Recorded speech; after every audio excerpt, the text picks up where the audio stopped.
Alright, hi guys. Alright, so I'm gonna do something a little different. It's going to be sort of a rant, but it's more of a ramble type of deals. Like, basically, kind of my whole setup for my videos where I talk. But, basically, so, alright, how do I want to start this? Alright. So, the other day, probably, it was last week, I'm pretty sure. Yeah, last week on, one of my days off, I, woke up, and pretty much the first thing I do when I wake up is get on my laptop, because I'm not getting out of bed to run around and do stuff, especially on my day off. Unless it's, something I already pre-planned out, like going to the store or something like that. But, not important. So basically, I wake up and I check my YouTube subscription feed, and me being practicing witch, who's still learning a lot, which I would, who's still learning and gets a lot of my information from other people in the craft, who have been there a little bit longer than I am, and from different perspectives as well. Like different perspectives on witchcraft and other stuff like that. But I opened my subscription feed, and there's a woman who, her YouTube handle is Hearth Stone, and well, before the time I'm filming this, I don't know what she's doing now, but at the time when I subscribed, she was into, she was a druid, she was, into psychology, and, basically things that I was into, that I'm into, actually, still. Like, she's taking a psychological approach, and she took a witchcraft, so witchy and psychological, that's kind of her channel. That was her channel. But the other day, she posted, let me check my, when she posted, and I'll be right back. Okay, so it was basically, I have my computer open to her channel. I'm not subscribed to her anymore, but basically, a week ago, so I was correct. She made a video that, it's basically a testimonial video where she saying that she's leaving witchcraft behind and she's a hardcore Christian, which, no problems there. I don't care what she practices or, aligns herself with or anything like that. That's not my problem. The problem is more the testimonial and her just testimonial and how she was describing things and what she did during the video.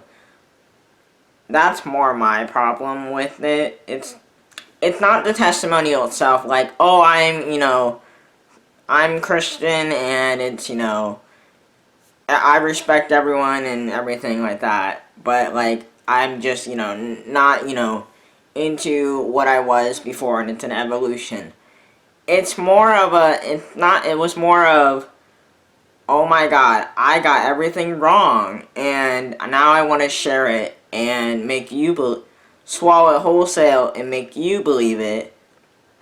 That's where I have a problem.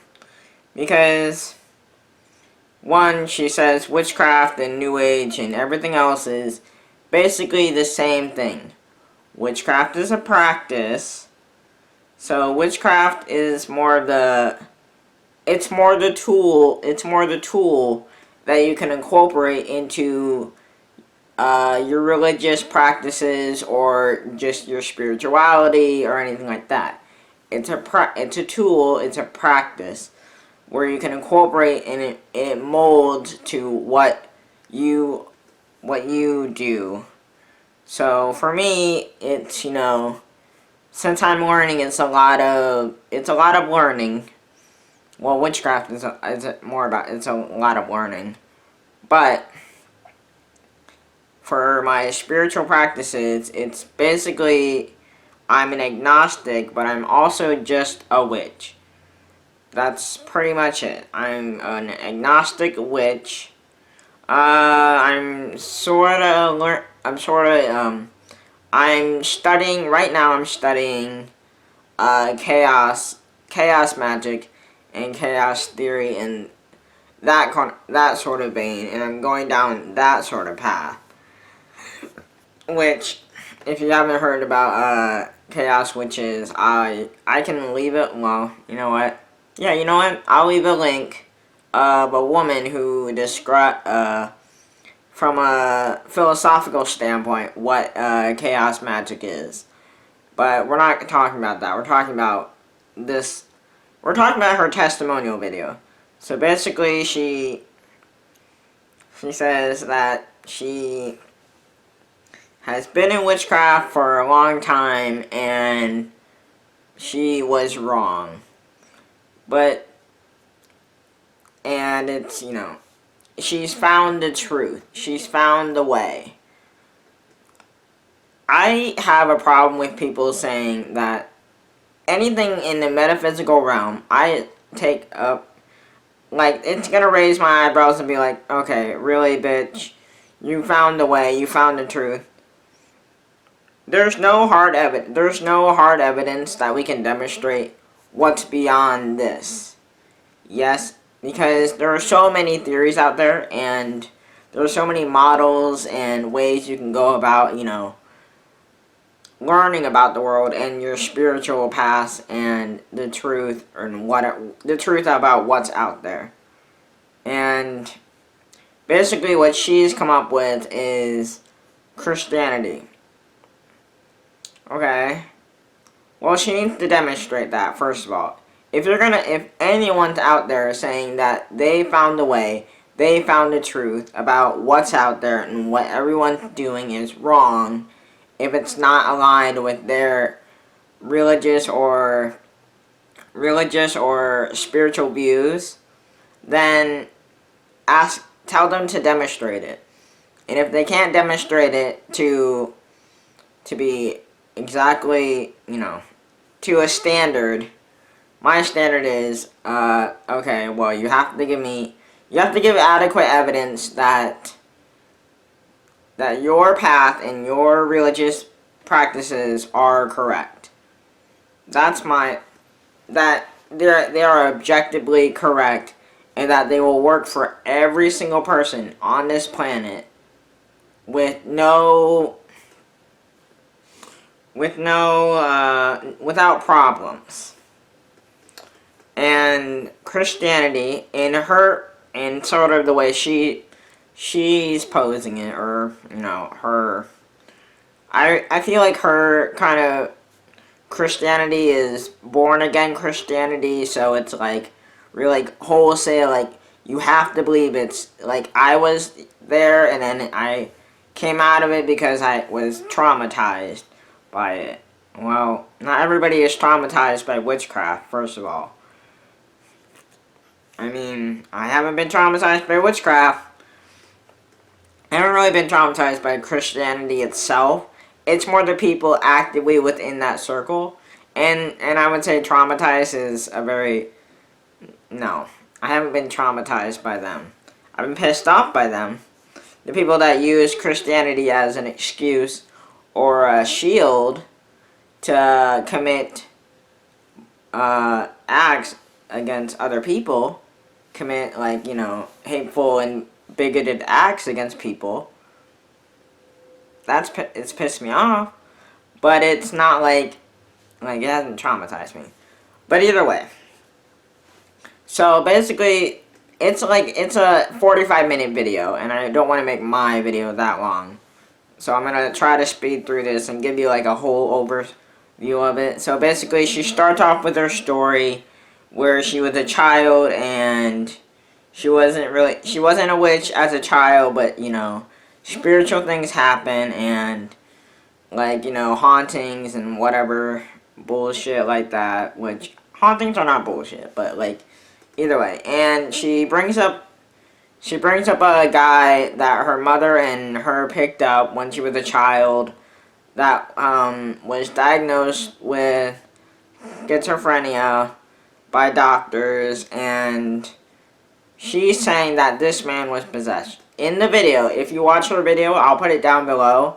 Besides the other video, I'll, label it to tell you which one. But if you want to watch her video, she says that she thinks that this guy, that she had an experience with someone who was possessed. Because his eyes were creepy and predatory. Now, I kind of get the eye thing, where the predatory thing, and it could, and the way she describes her experience with the guy, and he was a stalker after they picked him up. He started stalking them and started being kind of violent too. Maybe not, well, yeah, sort of towards them, and being, I don't want to say crazy because that's ableist, but there was obviously he had a psychotic break where he couldn't really distinguish, between appropriate acts and not appropriate. So, and she's blaming on, if you can all guess, blaming it on Satan or spirits and demons, and alright, whatever. Well, first of all, there's no way to prove that she's right and the doctors are wrong. There's no way to really verify that because he's dead. So, there's no way to really verify that he was possessed and not just, mentally ill. But I'm kind of, leaning towards the mentally ill thing rather than the possession thing, because the way they tried to, avoid him or get him to leave was going to church. Now, I get it in, Christianity and, like in films like The Exorcist or anything like, or like maybe in Supernatural where the demons aren't allowed to be in the church and they aren't allowed to be in sacred spaces, like sacred to Christians, not allowed to be in churches, or if they are allowed in churches, it makes them very uncomfortable and things like that, and around spiritual items like crucifixes and stuff like that, which first of all, those are just tools. Crucifixes, like, I don't have a crucifix because I'm not a practicing Christian. I have a Bible, but that's only because my mom left it here. I mean, well, no, it's not. It's not a good book because I don't like I'm not reading, first of all. Well, I'm not reading that book because it's barely readable. Like, to read it, like, cover to cover, it's like, it's too much. But, basically, I'm saying but basically a lot in this video. If you don't like it, click off. But, alright, so, and he keeps coming around them, and that doesn't work out. And then she talks about, moving on from this guy, she brings up a person that was in church that also practiced Reiki. And if you don't know what Reiki is, it's basically energy work. So, people believe that, we have an energetic field. And to some extent, I subscribe to this energy type magic and energy work because, I do subscribe to the energy type of deal. So, she talks about, this lady at church, psychically attacked her with energy because, and this is coming from a third-hand source, actually, because I'm saying it, but her mom, she was having trouble, really being, conscious or staying conscious or something like that. You know how you feel like when your energy has just left you? Like that physical, like, type of drive or anything that keep you going? Like, that sort of feeling where your body just, like, shuts down and you don't have control over your body because your body just, has depleted all of its resources. That sort of energetic resource. That's sort of what she was describing in her story. Was this woman was psychic taking her energy because the woman, or her mom said, she said her mom said that the woman said she looked like she needed to take a nap or to relax. I don't know, I'm paraphrasing. Watch the video.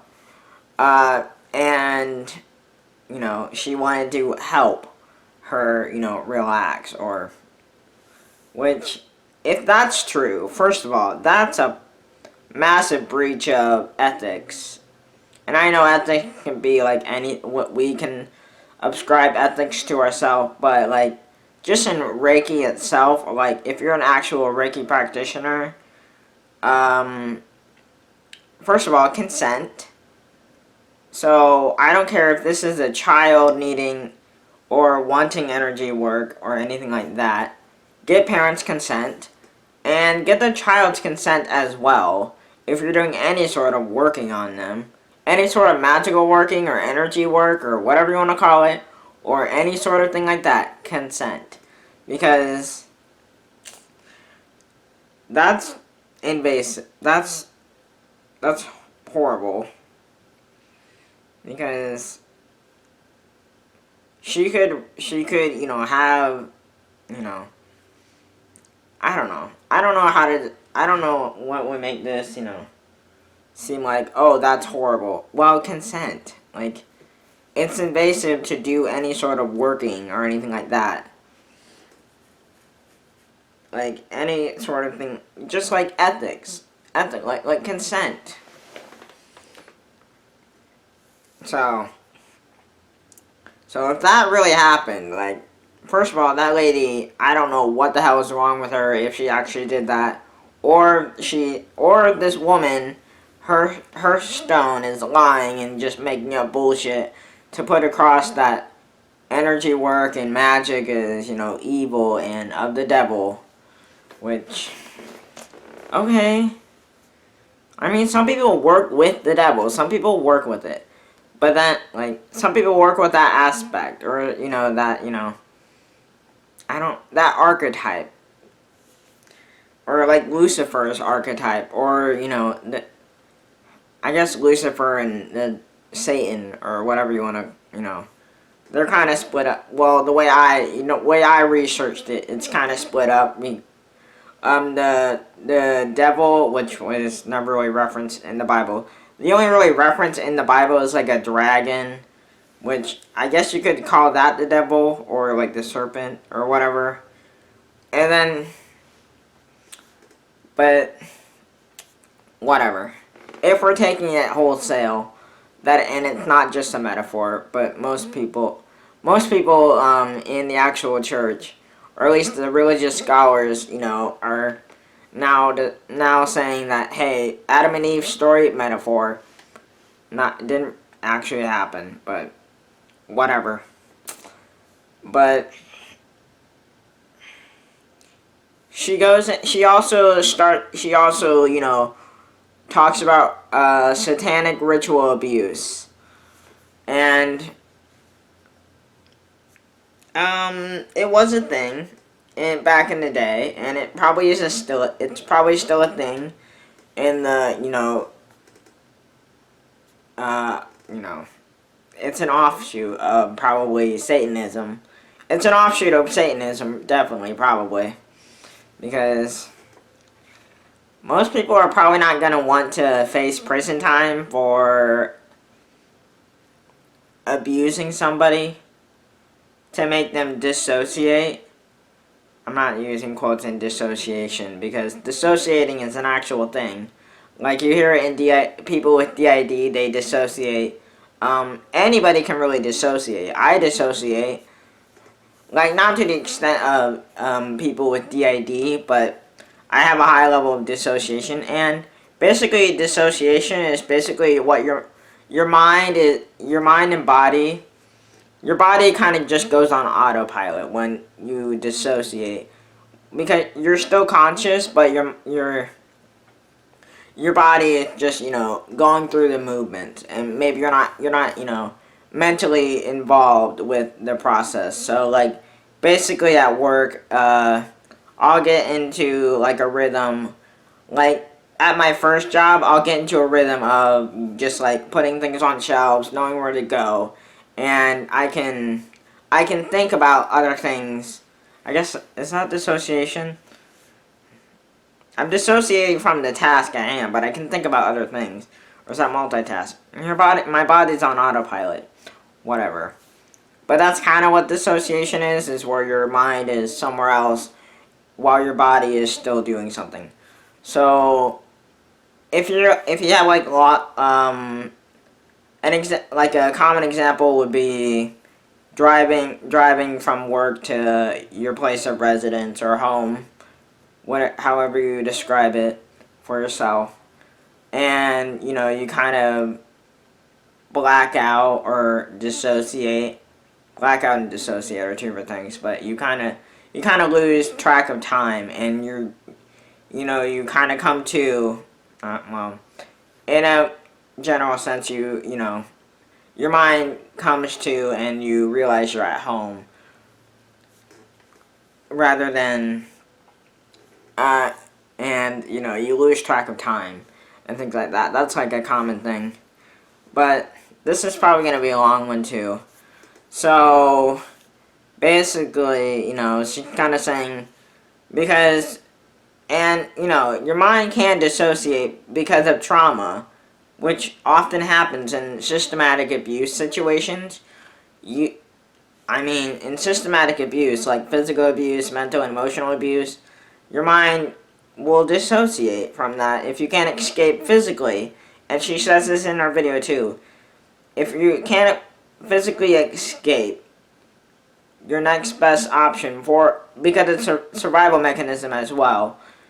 That's kind of how it came out, evolutionarily speaking, how it developed in humans, is that we'll dissociate. So then, while our bodies are being, our bodies and, whatever's happening to us physically is happening to us, our mind can go off somewhere else. So then, mentally, we can cope with the trauma that's being hoisted upon us. Not trauma, the abuse. We can, mentally, we can cope with that abuse situation. And she brings that up as well as an example. And she also talks about, her own personal experience with spiritual and the occult and different religions and different paths that she's tried. And she was a druid. She was a druid for a couple of years when she was on YouTube. She's still on YouTube. She's still making videos. Now bullshit videos, but still videos. She was talking about witchcraft and stuff like that. Her aim of, kind of dealing with witchcraft was to deal with the spiritual sides of things and how to better deal with them, because she had a bad experience with a schizophrenic stalker, some lady that needs to learn about consent, hauntings and ghosts that she dealt with, which none of this can really be confirmed, and other things like that. So she turned to, the craft, and the craft can encompass many things, and it can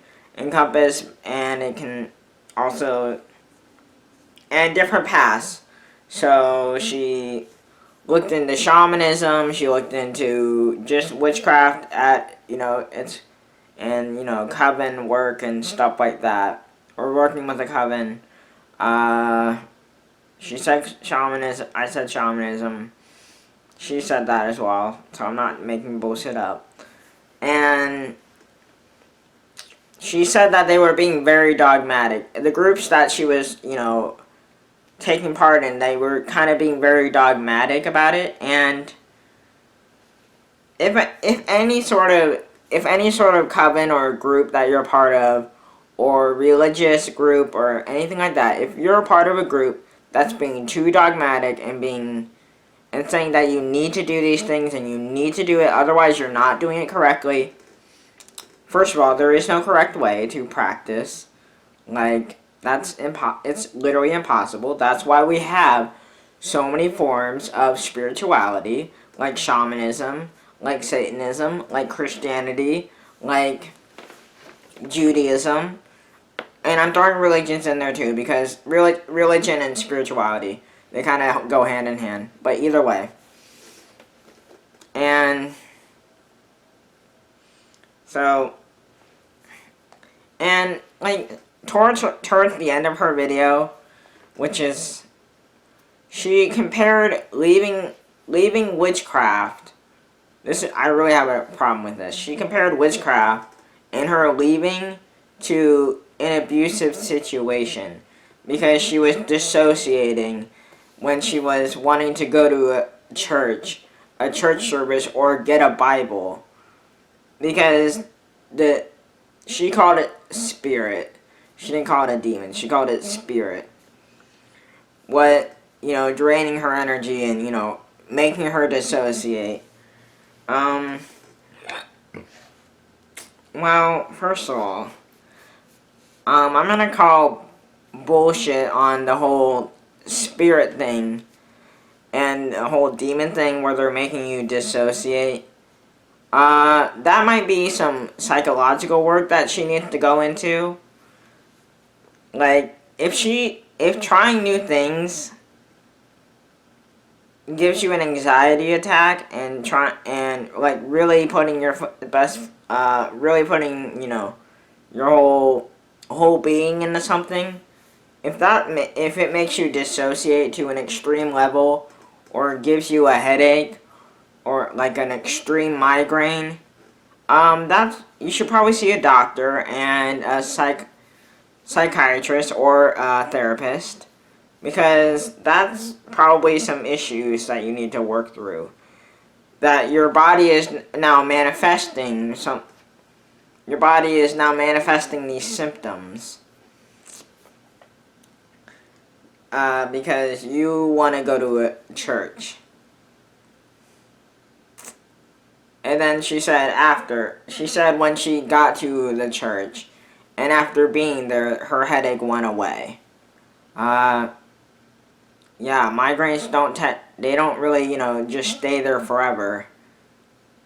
And she felt at peace and calm. They don't stay there forever, and headaches don't stay there forever. So, and if we're talking about demons, I'm gonna poke a hole a little bit in her logic, because it's a reaction type of video. If this really was a demon or a spirit, they have all day. They have the time and energy to affect humans if they so wanted to. And if you really believe that the spirits on in any plane can affect us so dramatically, they have the time and effort to do that. And why would going to a church one time as a child not stop a demon? But now this time, you're still having a headache in church, but as soon as you're there for a little bit or a while, your headache goes away. What's to stop them from coming back after you walk out of the church? That doesn't make any sense. Like, if demons really are that, intent on one certain person, which is a very arrogant thing to think, that the spiritual realm, or one demon, or all demons, or whatever, or Satan himself, is so hell-bent and really wants to drag one person to the depths of despair, which she also says that, where you're in a continuous loop and a cycle. She also compares it to an addiction as well, which is, first of all, it's not. It's a practice. You don't need to do it every single day. If it makes you feel better to do it every single day, and have a steady practice to do it every day, like maybe light a candle, or say a prayer to your deity that you're worshiping, or you work with, or however you have a relationship with deity, which Christians do that too. Christians they work with deity, they work with spirits, they work with that aspect, or that model. I'm talking about the spirit model, but they work with the figure. So what does say that, oh, that's right, but everybody else is doing it wrong? Like, how is that done? Because they're not praying to the Judeo-Christian God? Why do they need to pray to a Judeo-Christian God? How does that make... What purpose is that going to serve? We have free will, and if God really exists, why did he make humans to have free will? Why didn't he just say, oh, you can only worship me? And why does that have to be in a book? Written by men, not by a God, written by men, to say you can't worship any other God, I'm paraphrasing, you know what it says in the Bible, and if you don't, look it up. But you can only worship me. Like, how does that make any sense? An all-powerful being, an interventionist God, wouldn't need to do that. It would be so pointless to do that. To say, okay, I'm going to give them free will, but I'm also going to give a rule book, and you're not allowed to, do anything else. Otherwise, you're breaking the rules. And if you break the rules, you get punished. Like getting migraines. And getting migraines while trying to go to a church. Like, why didn't the Judeo-Christian God, an interventionist being, which some believe, just stop that spirit, or that false spirit, or demon, or the devil, and just say, hey, knock it off. Otherwise, I'm gonna smite you, or whatever. Like in the Greek pantheon, they fought all the time. Like, why don't they just, what's the difference? So, that's sort of a reaction, sort of, it wasn't that, it was my thoughts, and it was, I don't know, I don't want to make this too long, so I'm done for now, and she probably won't see this anyway, so I don't really care, but, if someone really wants to send this directly to her, go right ahead. I don't care. I'm not subscribed to her, so I'm probably not going to see her video if she reviews my video or responds. So, see you later.